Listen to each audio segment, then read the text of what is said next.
El archivo que no debía abrirse ahí. Puertas que no llevan a habitaciones, sino a silencios. Silencios antiguos, sellados con cera, miedo y obediencia. En los pasillos más profundos del Vaticano. Más allá de las basílicas que los turistas fotografían y de los rituales que el mundo conoce, existen registros que no aparecen en catecismos ni sermones. Documentos que no hablan de fe reconfortante, sino de lucha. No de ángeles, sino de algo que se resiste a ser nombrado. Los exorcismos oficiales del Vaticano no son leyendas urbanas ni relatos de películas. Son procedimientos reconocidos, regulados y documentados por la institución religiosa más antigua del mundo. Y precisamente por eso, inquietan, porque si una institución que ha sobrevivido siglos de guerras, cismas y herejías, decide mantener un ministerio dedicado a expulsar entidades invisibles, la pregunta no es si existe el ritual. La pregunta es por qué nunca hablan de él en estas salas cerradas, donde el aire parece más denso y el tiempo se detiene. Se conservan informes de casos reales, cuerpos que hablaban idiomas nunca aprendidos, fuerzas imposibles de explicar desde la biología, voces que no coincidían con la anatomía humana, miradas que no parecían mirar este mundo. El Vaticano no improvisa exorcismos, no actúa por superstición ni por pánico. Cada caso pasa por filtros médicos, psicológicos y teológicos. Solo cuando la ciencia falla, cuando la razón se queda sin lenguaje, el ritual es autorizado. Y eso es lo que hace que estos registros sean tan perturbadores, porque no hablan de fe ciega, sino de último recurso. Durante siglos, muy pocos sacerdotes han recibido el permiso para realizar exorcismos. Mayo res no es un honor, es una carga.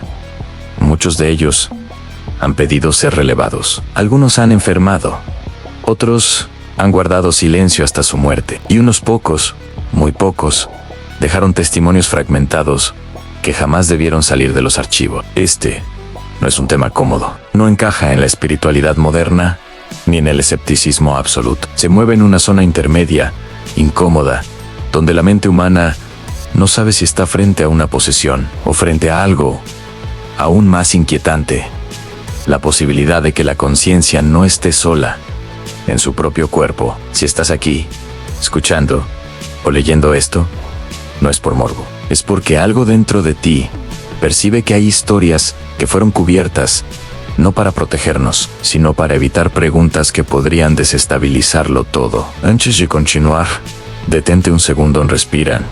Y si sientes esa incomodidad leve, ese cosquilleo de curiosidad y temor, suscríbete al canal, no porque aquí tengas respuestas, sino porque este es uno de esos lugares donde las preguntas no son censuradas. Porque lo que estás a punto de descubrir no habla de demonios con cuernos, habla de una guerra silenciosa, registrada en documentos oficiales, donde la frontera entre mente, fe y realidad se vuelve peligrosamente delgada. Y apenas estamos abriendo la primera carpeta, el ritual que el Vaticano regula en silencio, contrario a lo que muchos imaginan.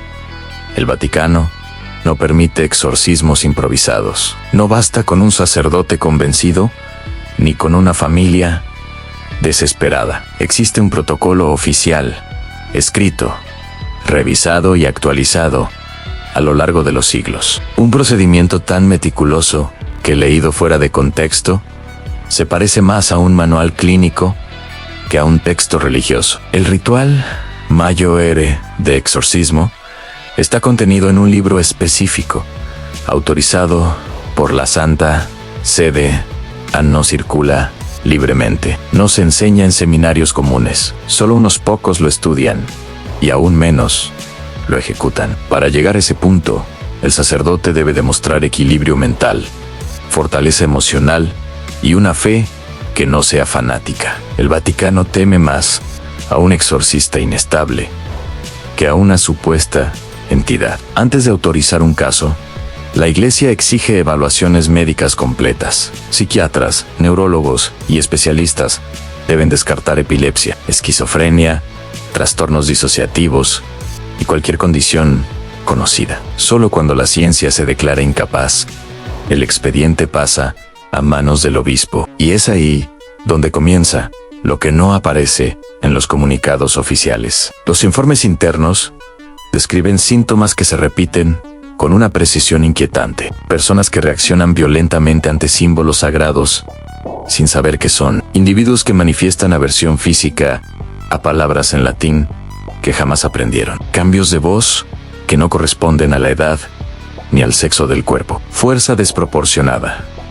Resistencia al dolor. Y, en algunos casos, conocimiento íntimo de secretos personales de los presentes. El Vaticano evita hablar de esto en público por una razón muy concreta. Reconocer abiertamente estos fenómenos implicaría aceptar que la comprensión moderna de la mente humana es incompleta, que existen estados de conciencia que no encajan ni en la neurología ni en la teología clásica. Y eso es más peligroso que cualquier demonio. Durante el ritual, el exorcista no grita, no actúa como en el cine. Lee observa, espera. El enfrentamiento no es físico, es simbólico. Palabras antiguas pronunciadas con precisión quirúrgica. Silencios calculados. Miradas que no buscan intimidar, sino provocar una reacción. Porque lo que se intenta no es expulsar algo a la fuerza, sino romper un vínculo. Algunos documentos describen sesiones que duraron horas. Otros hablan de procesos que se extendieron durante meses. Y también existen expedientes cerrados sin éxito. Casos donde el ritual fue suspendido porque el riesgo psicológico para el sujeto era irreversible. Casos donde la iglesia decidió retirarse y sellar el archivo. Aquí surge una pregunta incómoda. Si todo esto fuera solo sugestión, ¿por qué el Vaticano mantiene un sistema tan costoso, tan reservado y tan estrictamente controlado? La respuesta oficial es la prudencia. La no oficial es el miedo a lo que podría ocurrir si estos rituales se trivializan, porque hay algo que se repite en testimonios de exorcistas veteranos, algo que no aparece en documentos públicos. Todos coinciden en lo mismo. Lo verdaderamente aterrador no es la entidad, sino la sensación de que el cuerpo humano puede convertirse en un territorio disputado. Si este tema despierta algo en ti, si sientes que estas historias no pueden reducirse a ficción ni a fanatismo, deja tu huella en un comentario, un gesto, una señal de que no estás escuchando en automático. Este canal existe para quienes intuyen que la realidad tiene capas y que algunas fueron cuidadosamente ocultadas, porque en la siguiente sección no hablaremos del ritual, hablaremos de los casos que el Vaticano nunca negó, pero tampoco explicó. Y ahí, la línea entre fe y horror comienza a desaparecer. Los casos que no deberían haber ocurrido cuando hablamos de los exorcismos oficiales del Vaticano. No estamos hablando únicamente de rituales formalmente aprobados. Estamos hablando de historias concretas, de personas reales, de situaciones que desafían la lógica humana y que, por su naturaleza, no pueden ser catalogadas como simples leyendas urbanas. Son casos que, aunque nunca han sido completamente revelados, se sabe que existen en los archivos secretos de la Iglesia, protegidos por el silencio más profundo. Uno de los más escalofriantes de estos casos involucra a una joven italiana, cuyo nombre jamás se ha hecho público. Según los informes, su posesión comenzó cuando tenía tan solo 14 años, y los síntomas se manifestaron con una rapidez y violencia inusitada. Primero fueron pequeños cambios. En sus ojos brillaban con un tono iridiscente. Su tono de voz se volvía grave, casi gutural, y su postura, inicialmente un poco rígida, se transformaba en movimientos antinaturales. Pero fue el momento en que la joven comenzó a hablar en varios idiomas que no conocía, lo que alarmó a los sacerdotes que la atendían. No solo eso, a las lenguas que hablaba ni siquiera tenían sentido en ninguna lengua humana reconocible. Los primeros en intervenir fueron médicos, quienes descartaron cualquier tipo de enfermedad mental. Epilepsia, psicosis y otras condiciones fueron cuidadosamente analizadas, y no hubo explicación. Solo cuando el comportamiento de la joven empeoró y comenzaron a suceder fenómenos inexplicables como la rotura de objetos a su alrededor sin contacto físico. La iglesia decidió autorizar el ritual. El exorcismo de esta joven no fue solo un incidente aislado, fue un proceso largo y desgarrador que duró varios meses. Los informes revelan que, a pesar de los esfuerzos de los sacerdotes, la joven permaneció bajo una influencia maligna tan profunda que en ocasiones ni siquiera podía recordar lo que sucedía durante las sesiones. Lo que más inquietó a los involucrados fue la mirada vacía de la niña durante estos momentos. Algunos, al relatar su experiencia, confesaron haber sentido como si su alma se desvaneciera cada vez que se encontraban con esos ojos. Y no era solo la niña, muchos de los exorcistas implicados, en este caso, terminaron con trastornos psicológicos profundos. Algunos dijeron que lo que más les perturbó no fue la violencia o los gritos, sino el frío intenso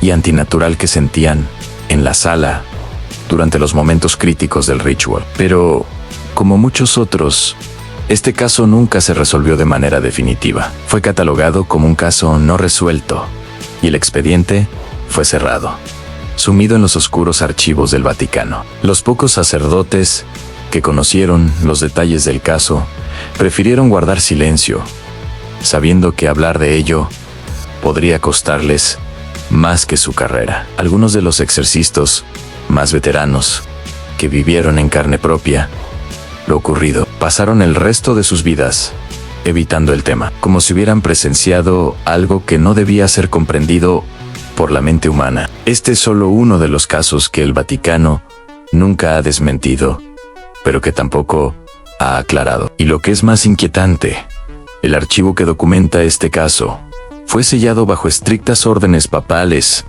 y, según testimonios no oficiales, no se abrirá hasta varias décadas después de la muerte de todos los involucrados.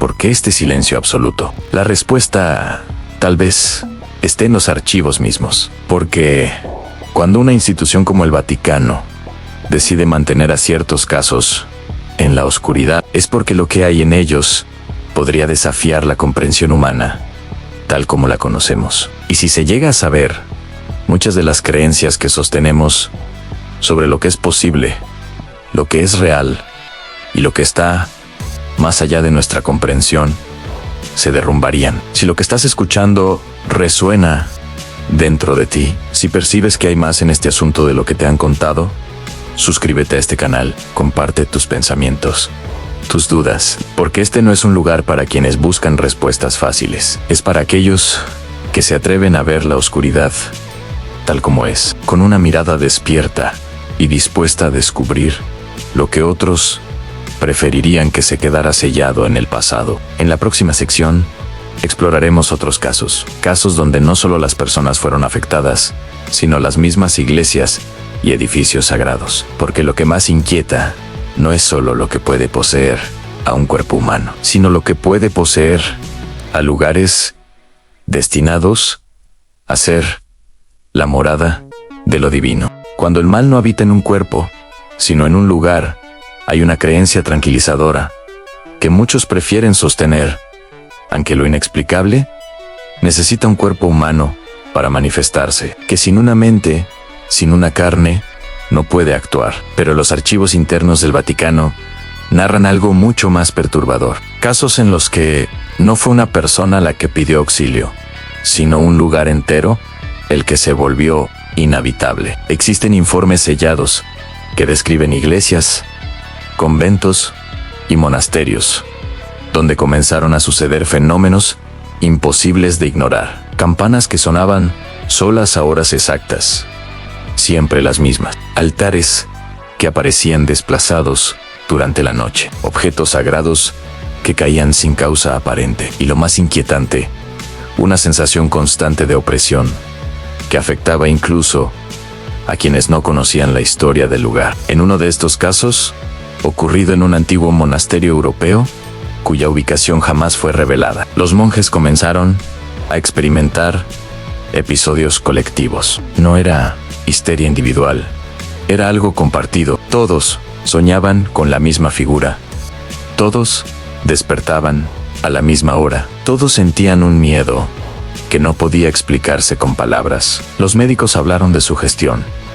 El Vaticano decidió investigar. Cuando los exorcistas llegaron, no encontraron a nadie poseído. Encontraron un silencio espeso, antinatural. Durante las oraciones, el aire se volvía pesado, como si el espacio mismo se resistiera a las palabras. Los registros describen que algunos pasajes del ritual no provocaban reacción, hasta que se mencionaban ciertos nombres antiguos, anteriores, incluso al cristianismo. En ese punto, el edificio entero parecía responder. Aquí surge una verdad incómoda, que la Iglesia nunca comunica abiertamente.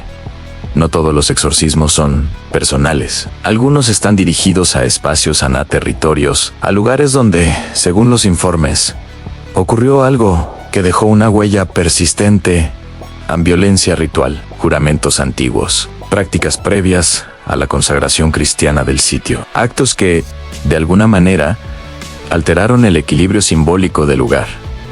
En estos casos, el ritual cambia. No se habla a una entidad que usa un cuerpo. Se habla a algo que no tiene forma, pero sí presencia. Y eso es lo que más desconcierta incluso a los sacerdotes más experimentados, porque no hay rostro que observar, no hay voz que responda. Solo señales indirectas, cambios de temperatura, reacciones físicas en quienes participan, y una resistencia silenciosa, persistente. Algunos de estos lugares fueron cerrados indefinidamente. Otros fueron desacralizados, y unos pocos, muy pocos, fueron completamente demolidos. No por razones estructurales, no por falta de fieles, sino porque, según los informes internos, el ritual no logró restablecer el equilibrio. Este tipo de exorcismos jamás aparece en comunicados oficiales. Reconocerlos implicaría admitir que la noción de posesión va más allá del individuo, que existen memorias que se adhieren a los espacios, que la historia no desaparece, se acumula. Y aquí aparece la pregunta que nadie quiere formular en voz alta.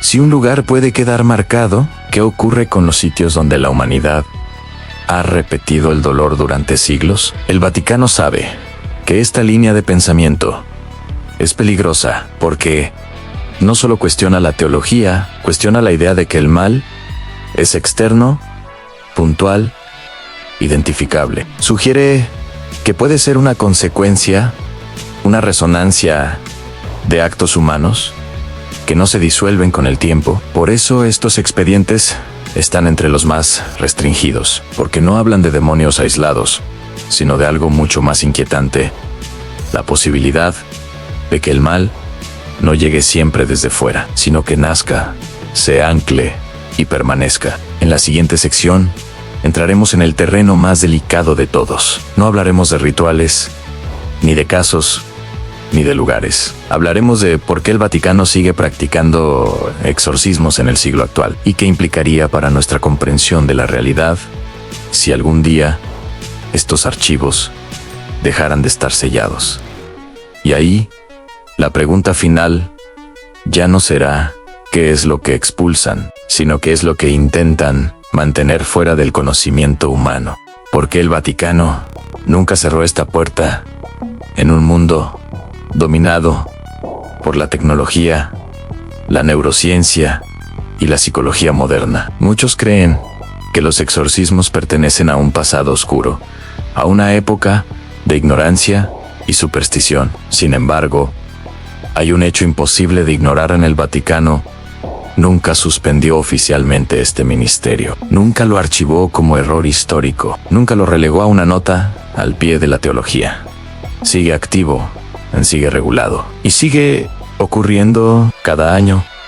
Nuevos sacerdotes reciben formación específica. Cada año, nuevos casos llegan a los despachos episcopales y cada año, algunos expedientes vuelven a sellarse con la misma advertencia que aparece desde hace siglos: no divulgar. No por miedo al escándalo, sino por algo más profundo. Porque si estos rituales fueran inútiles, si jamás funcionaran, si no produjeran ningún efecto real, la institución más antigua y estratégica del planeta ya los habría eliminado. El Vaticano no conserva tradiciones por nostalgia, las conserva porque cumplen una función. La pregunta entonces deja de ser si existen fuerzas externas. La verdadera pregunta es: ¿qué entiende el Vaticano por conciencia humana? En documentos internos, algunos teólogos y exorcistas coinciden en una idea inquietante: no todos los fenómenos que enfrentan encajan en la categoría de demonio. Algunos parecen estados de fragmentación extrema de la psique, otros formas de conciencia no integradas, y unos pocos algo que ni siquiera intentan definir, algo que parece aprovechar grietas emocionales, traumas profundos y densidades fracturados. Esto cambia por completo la narrativa, porque ya no hablamos de posesión como invasión externa, sino como interacción, como un punto de contacto entre lo que somos y lo que aún no comprendemos de nosotros mismos. Tal vez por eso el Vaticano insiste tanto en que el exorcismo es el último recurso, porque cada caso no solo enfrenta al sacerdote con lo desconocido, sino con una verdad incómoda a la mente humana. Es más profunda, más vulnerable y más abierta de lo que queremos aceptar. Si estos archivos se hicieran públicos, el impacto no sería religioso, sería existencial. Obligarían a replantear los límites de la identidad, la naturaleza del yo y la frontera entre lo psicológico y lo espiritual. Pondrían en crisis tanto al creyente como al escéptico.